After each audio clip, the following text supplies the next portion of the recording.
Pozdrav dragi moji, evo me u jednom brzinskom videu, željela sam ovo snimiti, onako mi je došla inspiracija kroz jedno onako čudno razdoblje i svašta nešto se događa i onako sam si mislila kako sam zapravo malo down i kako dok sam down neću ništa snimati jer ne želim na vas kao širiti neku lošu vibru ili nešto. I onako, boli me nešto trbuh i onako sam prilegla i dođe mi inspiracija za video. I došlo mi je da vas pitam zašto hejtate svoje probleme. Jer sam kroz to shvatila da ja ne trebam hejtati svoje probleme. Jer sve ono što vam ljudi prezentiraju kao da moraš visoko vibrirat, moraš ovo i ono, to su oni koji zapravo ne razumiju zakone svemira i da je zakon privlačenja jedan od zakona svemira, temeljnih zakona koji se ne mogu promijeniti i koji mnoge stvari banaliziraju. Ali tu je iza mene stolična koji sam trknula, ali toliko sam into the moment da ne želim prekidati video.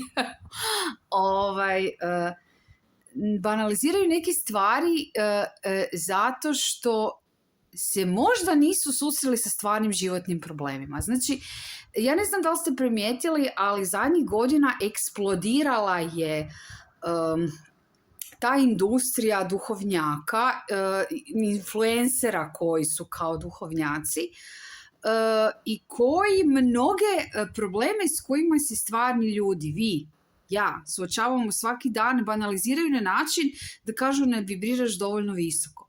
Međutim, baš ono što odvaja stvarne ljude, stvarne duhovnjake od onih koji su samo tu da poberu lajkove, je to što stvarni duhovnjaci su rasli kroz svoje stvarne životne probleme, baš kao vi i ja. Znači, ja danas ne bi bila osoba koja jesam, to sam mnogo puta u svojim videima rekla, da nije bilo silnih problema, da nije bilo izazova, da nije bilo suza, da nije bilo padova. Zašto? Jer sam kroz sve te izazove, kroz sve te situacije, kroz sva ta neugodna iskustva, ja shvaćala tko ja jesam, kolika je moja unutarnja snaga, što sve mogu postići, što sve mogu nadrast.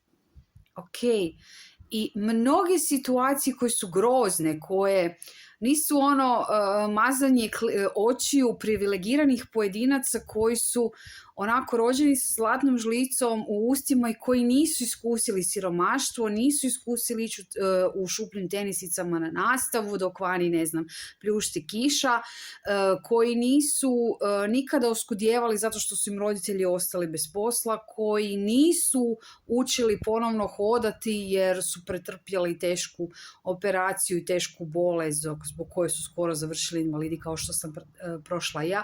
Znači, netko tko nikada nije radio za nekog drugog. Ok, taj ne zna što to znači kad se šef na tebe dere. On će tebe izbanalizirati kako ti trebaš neutralno to sagledat. I ok, trebaš ti neutralno to sagledat da bi ti promijenio percepciju. Ali ako ti imaš u sebi, sad me slušajte, ovo je poanta videa, tonu iskustva, tonu trauma, tonu potisnutih emocija, kroz život si išao slušajući tuđe uvrede, omalovažavanja, iskusio si bolest i siromaštvo. Naravno da će osoba koja to nije prošla marginalizirat i onako umanjivat tvoja iskustva jer ona ti ne zna dat pravi savjet. Ja volim slušat videa od nekih duhovnjaka koje pratim godinama, pratim na primjer Anu Bučević, pratim Erkata Tolea, pratim Davida Bayera. Znate zašto? Zato što su to ljudi koji su ispričali svoje životne traume, svoje životne tragedije. Tipa, Ana je u jednom trenutku bila podstanar i samohrana mama. onda njezini životni brodolomi, ljubavni brodolomi, razočaranja, kako je ona rasla kroz to dok nije susrela svoju srodnu dušu, svog sadašnjeg supruga. Ne? Onda imate Tolea koji isto priča u svojim knjigama, priča o svojim životnim problemima, iskustvima i kako ih je nadrasao. David Bayer je netko koga sam prije 1.5-2 otkrila isto na YouTube-u, koji je pričao o tome, o svojim ovisnostima, o alkoholu, o tome kako je bio ovisan u pornografiji, znači hrpa stvari, kako je imao uvijek kaže 3 homes in foreclosure, ili kao pred prodajom nekretnina, koliko je bio dužan da se vjerovnici naplate. I ja onako, to su ljudi s kojima se ja poistovjećujem, zato što prošli su to. Znači, Ana zna kako je to biti podstanar. Ona može pričati o financijskim problemima i o tome kako je ona izrasla, kako je ona gradila svoj posao i koliko je toga postigla, jer je krenula ne iz nule, nego iz minusa. Ko i ja. Neko drugi ko priča o zdravstvenim izazovima, ja ću se poistovjetiti s njim, jer ja sam prošla puno zdravstvenih izazova. Netko koji je prošao ljubavne krahove i onako svakojake uspone i padove je osoba s kojom ću se poistovjetiti, od koje ću naučiti na praktički način, zato što priča stvarno, izazove i probleme imamo zato da iznjedrimo iz njih. Mi ovdje na fizičkoj razini. To ne znači da ignoriramo svoju dušu, to ne znači da nismo usklađeni, ali učimo se uskladiti sa svojom dušom kroz izazove. Razumijete? Došli smo tu po određeno iskustvo. Duša sve zna. Ali ego, ovo fizičko tijelo gdje smo mi, ne zna, ono uči ko malo dijete. Kako zapamti da ne smije dirat peć, pa tako da ju dotakne da se opeče. Razumijete? Zato ja ne hejtam svoje probleme. Ovih dana su se neke stvari onako izdešavale, neko ja fakat ne mogu utjecati, niti sam ih zakuhala, niti ništa naslijedila sam ih. Onako neke familijarne spike od koje apsolutno sve u mojoj familiji boli glava, znači svi smo u istom kuršlusu. I onako stvarno su mi te neke stvari živcirale i onako sam si mislila, kak ne vidite kraj šume ne vidite drvo. Ali onda sam shvatila, it's okay, oni ga ne moraju vidjeti. Moja poanta je da ja vidim drvo. Jer šta to znači? To znači da sam ja svladala svoju lekciju. Ja sam naučila, ja sam došla do razine u toj specifičnoj situaciji da mogu vidjeti stvari iz šireg kuta, ali ne bih vidjela da nije postojao izazov, da nije postojao problem, razumijete? I kad vam pričam o nekim izazovima, kad vam pričam o problemima, kad vam pričam o nekoj situaciji koja nije bila lijepa i kad vam kažem da nigdje nećete doći ako negirate trenutnu emociju. To nije zato što ja ne vjerujem u zakon prevlačenja, to nije zato što ja ne vjerujem u to da možete mijenjati svoje okolnosti, to nije zato što ja mislim da ne postoji bolje. Ne, znam da postoji bolje. Ako nešto možete zamisliti boljim, to je znak da to već postoji. Ali dokle god bježite od emocije, od straha, od traume, od iskustva koje je bilo loše, dotle sebe stopirate u ekspanziji prema onome što želite.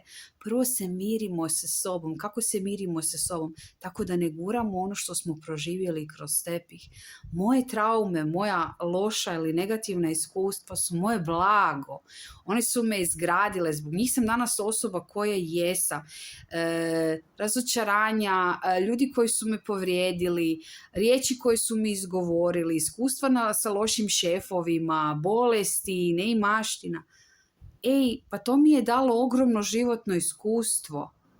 To mi je pomoglo da budem tko jesam. To mi je pomoglo da drugačije da cijenim neke stvari, da mi novac nije cilj nego mi je sredstvo, da su mi ljudi prije financijskih nekakvih drugih glupih ciljeva koje ljudi imaju, da mogu dati konkretan savjet kad me netko nešto pita, a ne trebaš meditirati više ili nisi u stanju ljubavi ili budi u stanju ljubavi.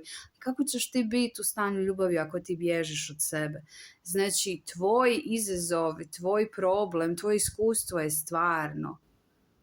Prigrli ga, shvati da ti je dano za tvoje najveće dobro, da iz njega izrasteš, ne da bi te to slomilo. Jer tek kad budeš prihvatio ili prihvatila to iskustvo, onda ćeš moći pogledati što ti to iskustvo govori. Što ti to iskustvo govori? Zašto je ono zapravo bilo dio tvoje životne priče? Kakav alibi ti to iskustvo možda daje da se ne mičeš s mjesta? Jer mnogi ljudi cijeli život prožive u određenim situacijama i neko bi rekao stalno manifestiraju isto. Zato što stalno čekaju nešto izvana da se popravi. Stvari se ne transformiraju na taj način. Stvari se transformiraju kad mi prihvatimo da se nešto dogodilo za naše najveće dobro. To ne mora biti lijepo i to ne mora u nama izazivati lijepe emocije. Ali nam je služilo. I ako je to iskustvo i dalje u našem životu, služi nam barem da prepoznamo da je nečem služilo. Razumijete? I da onda s ljubavlju to počnemo otpuštati. Kako? Rad na sebi. Znači, čitajte knjige koje vam pomažu, slušajte ljude čija videa vam pomažu. Nemojte sebi zamjerati što vi niste trenutno sretni i što vi se ne možete natjerati biti sretni i što ne možete, fantazirati da je sve super. Jer poanta promjene istinske, duhovne, a onda i fizičke, nije u zavaravanju, već u prihvaćanju. Možda će ovaj video nekome napraviti klik koji je napravio meni. Možda netko shvati da problem u kojem se sada nalazi i to što ga ne razumije nitko od influencera koje prati, ne znači da je problem neriješen, niti znači da s vama nešto nije u redu. Možda trebate promijeniti kanal koji pratite. Možda će netko drugi više rezonirati sa vama. Možda trebate primijetiti da ste vi svoj najbolji guru. Jer ako prestanete probleme gledati kao neprijatelje, shvatit ćete da najveći guru i najveći učitelj vam je baš taj problem. Jer ako ste vi uspjeli iz dugova izaći, ako ste vi dobili otkaza, ipak ste uspjeli svoje obitelji staviti na stol ručak i platiti račune i da imaju struju, internet i vodu i tako dalje. Ako ste uspjeli podići djecu na noge, ako uspijete svaki dan, neovisno o boli, ustati iz kreveta i nastavljate dalje. Hej, tko vama može tamo sa strane, tko vas ne pozna, nije hodao u vašim cipelama i nikada nije doživio situacije koje ste vi doživjeli, reći da vi niste dovoljno dobro ili da vi nešto ne radite dovoljno dobro. Vi ste savršena Božja kreacija. Znači, nemojte od onih koji jedu zlatnim žlicama ili srebrnim žlicama ili kako već, koji nikad nisu hodali vašim cipelama, koji su cijeli život bili privilegirani, koji nikad nisu bili podstanari, koji nikad nisu imali financijske poteškoće, koji nisu sami odgajali svoju djecu, bili samohrani roditelji, koji nisu trpjeli fizičku bol, bili na teškim operacijama, koji nisu doživjeli ljubavne brodolome. Nemojte se zanositi s njihovim pričama da nešto s vama nije u redu. Jer oni žive u svom balončiću. I okej, oni su u tom svom balončiću s razlogom. Jesu, točno tamo gdje trebaju biti. Ali to ne znači da mogu vas gledati s visoka i to ne znači da nešto s vama ne valja i da ste manjkavi. Ne. Ok, vi ste oni super heroji zapravo. Vi ste svoj super heroj. Vi ste jedina osoba koja može vas spasiti. Ali tako da prestanete bježati od sebe, od trenutne situacije. Ima jedna prekrasna rečenica koju Bašar kaže, on je meni vrh vrhova. Kaže, nije bitna trenutna situacija, nego tvoje stanje bića. Ne kaže da moraš na silu biti sretan. Ne. Ali hoće ti reći da kako se ti nosiš sa tim i koliko se ti boriš i da ti ne odustaješ, to je ono što se računa.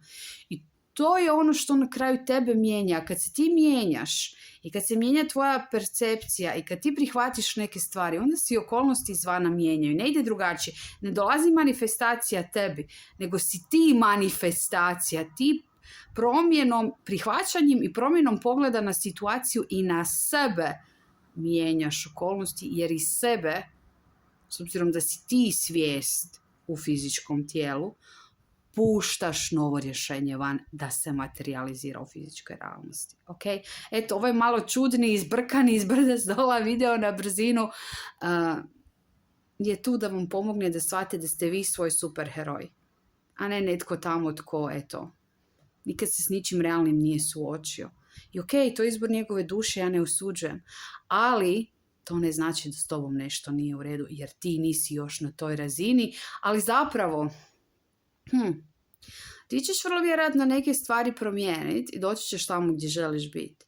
Ali osoba koja neke stvari nije proživjela, nikada neće imati istinski senzibilitet za izazove. Znate, i to je jedna percepcija koju želim da usvojite.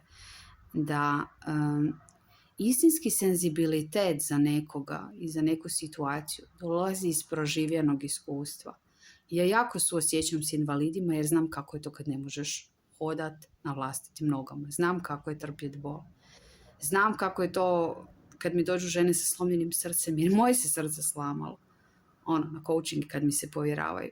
Kad mi dođe neko ko ima izazove razne familijarne i trpi svađe i svašta nešto, znam, doživjela sam, razumijem.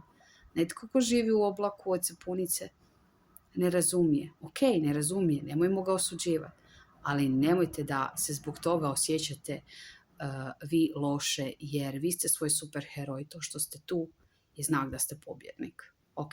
Puno vas volim, nadam se da vam je video pomogao, nadam se da ćete ga šerati onima koji su u nekoj sad situaciji, misle da je bezizlazna, da vide da tu smo svi jedni za druge, svi zajedno učimo i niste sami. Ok? Volim vas, ljubim vas, šaljem vam veliki pozdrav i do novog susreta i novog videa, veliki topli. Ćao, čao.